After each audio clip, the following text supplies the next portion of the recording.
como a maioria de vocês já deve saber, eu sou Matheus Simões, vereador eleito pelo Partido Novo em 2016. E esse vídeo se destina a todos aqueles que, no espírito combativo de querer mudar as coisas, resolveram participar e foram aprovados no processo seletivo do Novo nesse ano de 2018.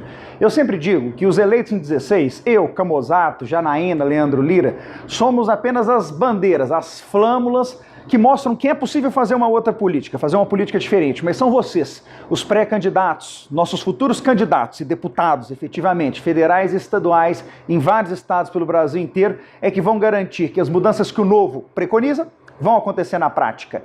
Eu queria aproveitar esse momento de pré-campanha ainda, de aquecimento para o momento eleitoral, para dividir com vocês algumas das minhas experiências. Coisas que eu fiz e que eu considero podem ser repetidas e coisas que eu fiz e considero que devem ser tratadas com cuidado. Também o que eu vi durante o meu período eleitoral e o que vejo depois agora da eleição já terminada, para que a gente tente acertar mais, tratar os nossos recursos humanos e financeiros com mais eficiência e conseguir o melhor resultado possível para o Novo e para o país. Bom, vamos lá. Eu acho que vale a pena dizer que eu, quando resolvi ser candidato, me preocupei em segmentar o meu público, e eu acho que esse talvez seja o passo número 1 de qualquer pré-candidato. Quem são as pessoas que você acredita votariam em você? No meu caso, por exemplo, os meus alunos são o grande núcleo dos meus eleitores. Toda vez que eu encontro com alguém que diz que votou em mim, eu tive um pouco mais de 5.500 votos, 5.600 votos, eu pergunto, por que você votou em mim? E a resposta é: eu sou amigo de um ex-aluno seu, eu sou casado com um ex-aluno seu, eu sou pai de um ex-aluno seu. Há sempre uma referência, ainda que indireta, aos meus alunos. E isso já era para mim muito claro desde antes do processo eleitoral começar. Eu sabia que era ali na minha base de quase 5.000 alunos que eu retiraria as pessoas que confiam em mim, que já me conhecem, que sabem o que eu defendo, os valores que eu represento e aquilo que eu abomino. Essas pessoas é que de alguma forma fariam o pedido do meu voto. O voto que eu consegui foi, portanto, gente, um voto de referência, o que significa que as pessoas que votaram em mim ou me conheciam ou conheciam alguém que diretamente me conhecia. Esse é um tipo de voto muito específico e difícil de ser escalado no caso das eleições de vocês, que são eleições de um volume mais exigente de votos, porque são eleições para deputados. Aqueles que estão em estados um pouco menores e que têm aí deputados eleitos na base de 10 até 20 mil votos, talvez consigam fazer uma campanha mais parecida com a minha. Aqueles que estão em estados um pouco maiores, como é o caso de Minas Gerais, por exemplo, e que vão precisar talvez de 40 mil votos, é nisso que eu estou apostando, que o Novo, como nós não temos heróis, nós temos muitos trabalhadores pela causa, acredito que nós vamos eleger aqui o pessoal entre 40 e 50 mil votos para as vagas de deputado federal, entre 35 e 45 mil votos para as vagas de deputado estadual. Vocês talvez tenham de diversificar um pouco a estratégia. Agora veja, isso não significa não usar a estratégia da referência, porque esse voto, o voto de referência, ele não só é o voto mais barato que nós vamos conseguir, como ele também é o voto mais confiável, porque essas pessoas, a partir do momento que elas sabem que você é candidato, elas não vão te abandonar. E aí vai uma dica de pré-campanha ainda, gente. Nós temos de organizar as nossas bases digitais e físicas, de telefone, de e-mail, de endereços para correspondência, de todas as pessoas que já tiveram contato com a gente.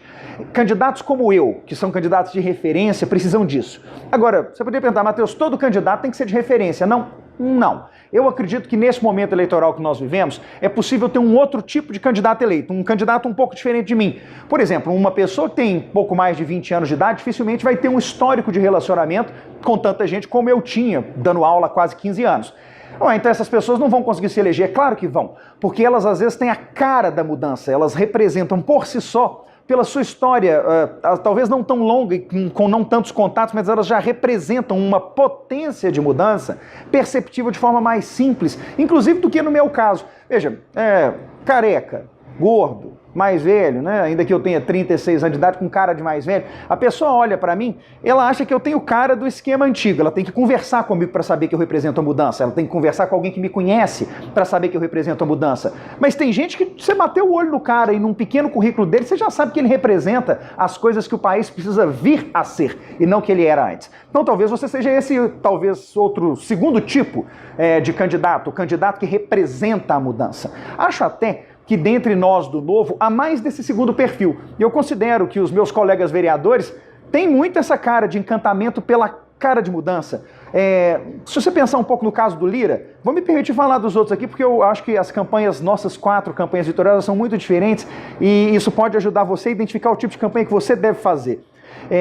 O Lira e o Camozzato, por exemplo, tem um apelo para mim que visualmente é um apelo de mais impacto na lógica da mudança.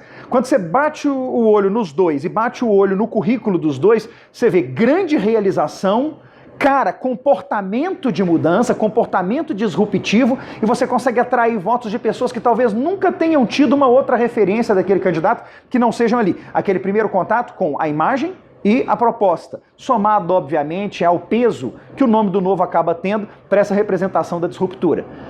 O caso da Janaína tem uma outra característica diferente da minha, também diferente da dos meninos, que eu acho que vale a pena ponderar. Será que é o seu caso? A Janaína tinha um histórico de trabalho junto à comunidade, junto às pessoas, muito grande. Então, de entregas já feitas, de trabalhos sociais já implementados, e isso fortaleceu o voto dela. Não só quem foi atingido pela campanha, pelo que ela fez no passado, entenda bem, não é essa questão do voto, essa troca do voto provinciano pelo atendimento no passado, é o exemplo. A Janaína carregou muitos votos do exemplo do que ela já tinha realizado nesses trabalhos junto aos grupos, trabalhos junto às comunidades em que ela estava inserida. Então, eu acho que nós temos aí 3 perfis bem diferentes, e mesmo quando você olha Camozzato e Lira, que eu falei que tem um perfil mais parecido com relação à cara da mudança, você vê que são abordagens um pouco diferentes. O que todos nós conseguimos fazer é identificar qual é o público com o qual nós estamos falando e garantir com isso mais sucesso, porque aí a gente foca não só o nosso recurso mais precioso da campanha, que é tempo, e não se enganem, dinheiro sempre pode vir mais que a gente acaba conseguindo fazer uma campanha mais estruturada. Mas tempo, gente, o tempo não se multiplica. Então, organize bem o seu tempo para que você se dedique aos seus públicos-alvo. Não tente convencer gente que você não conhece, que não conversa com você, que não fala a sua língua, que não vive o seu problema, que não conhece o seu ambiente, de que você é o candidato para resolver o problema deles. Por quê? Primeiro, isso é mentira. Segundo, mesmo que você tentasse se ajustar para representar aquilo que aquele grupo que você nunca pertenceu representa, você vai gastar tanto tempo e tanta energia para isso, que você acaba perdendo o voto, o tempo, para ir atrás das pessoas que já se identificam com você e com o que você representa. Então, acho que esse é meu primeiro conjunto de dicas. Identifique o seu público a partir daquilo que você é, de qual é o perfil das pessoas que se encantariam com você. Por exemplo, falando agora de um erro meu. Eu identifiquei bem esse público, mas acabei no final da campanha sendo convencido por mim mesmo, tá? Convencido pela oportunidade de que, como eu consegui um recurso adicional no finalzinho, na reta final, valia a pena eu fazer panfletagem de rua. Talvez um dos maiores erros da minha campanha, não porque tenha me prejudicado, não me prejudicou de jeito nenhum, e certamente trouxe alguns votos, mas não trouxe votos em substância. O tempo e o dinheiro que foi gasto com isso podia muito bem, no meu caso, ter sido gasto com a organização de mais pequenas reuniões, porque o voto de referência funciona melhor no corpo a corpo do que na entrega do papel. Eu sei, por exemplo, no entanto, que o Camozzato teve um sucesso enorme com a panfletagem de sinal, em que ele estava presente no sinal junto com os voluntários da campanha dele, e as pessoas se sensibilizavam pela presença física do candidato, especialmente, volto a dizer, esse candidato tem a cara da mudança. Diferente do meu caso, que a pessoa podia até estranhar, eu estou sempre de terno, advogado, professor universitário, as pessoas iam me ver na rua, achar esquisitíssimo, né? Agora, você pega um perfil mais solto como o do Camozzato, a pessoa vê com naturalidade aquela abordagem e fica muito feliz de ver o Lira na praia, ali no calçadão, ou nas avenidas do centro da cidade do Rio de Janeiro, pedindo que as pessoas prestassem mais atenção na política. Veja como é que a definição do seu público, ela acaba tendo que guiar a sua orientação da estratégia de campanha, de comunicação. Então, foque bem o seu principal recurso, que é o tempo, que é a sua energia pessoal para a campanha. As pessoas não votarão em você se não for você o primeiro a pedir esses votos. Eu diria que um segundo ponto de atenção que vale reflexão é a organização da sua agenda / colaboradores / recursos. Porque não há tempo suficiente para fazer tudo o que a gente quer. Não há tempo suficiente para ir a todos os lugares. Alguns estados são enormes, gente. Veja, é muito diferente falar numa campanha para deputado do Distrito Federal e uma campanha para deputado em Minas Gerais. Se resolverem percorrer Minas Gerais inteiro, nem 5 anos de campanha a pessoa vai conseguir ter terminado de fazer tudo o que ela se propôs, muito menos em 45 dias. Então, como organizar para maximizar a eficiência desses recursos tempo e dinheiro, porque deslocar custa dinheiro. Eu chamaria atenção ainda para um terceiro ponto que você deve ponderar, que são os seus apoiadores. Então, se você organizar bem essa lista prévia de quem são as pessoas que podem te ajudar, porque isso ajuda a definir qual é o seu público-alvo.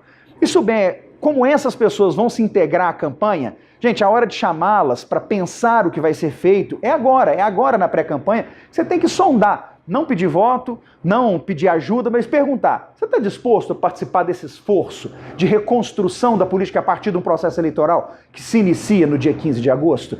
Identificando essas pessoas, você consegue começar a desenhar seu mapa para saber se você vai fazer caminhadas, se você vai fazer eventos, se você vai fazer pequena reunião, se você vai fazer viagens, né? Vamos pegar vídeos de depoimento quando não dá para ir até a pessoa. Tudo isso depende de uma organização que começa agora, ainda durante o período de pré-campanha, ainda durante o período em que as pessoas têm tempo para isso, porque, gente, 45 dias parecem muito tempo, mas passam voando.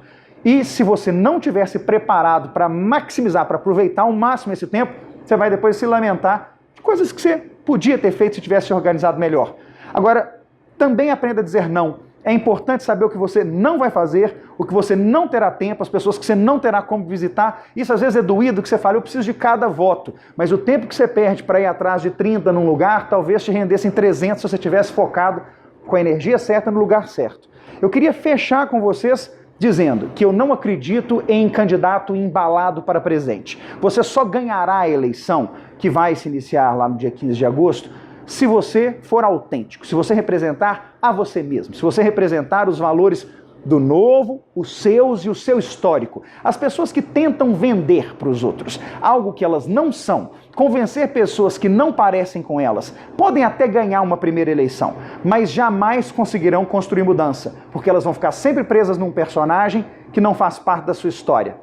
Eu espero que a história de vocês seja uma história de muito sucesso e que daqui a muitos anos, quando o Novo for uma das maiores forças políticas do país, porque nós já teremos àquela altura conseguido mudar a forma como as coisas são feitas, eu possa lembrar que esse vídeo foi gravado e ajudou alguém em alguma parte do Brasil a fazer com que a política possa ser vivida de uma forma diferente. Obrigado, gente, boa sorte, vocês são os meus heróis para esse ano.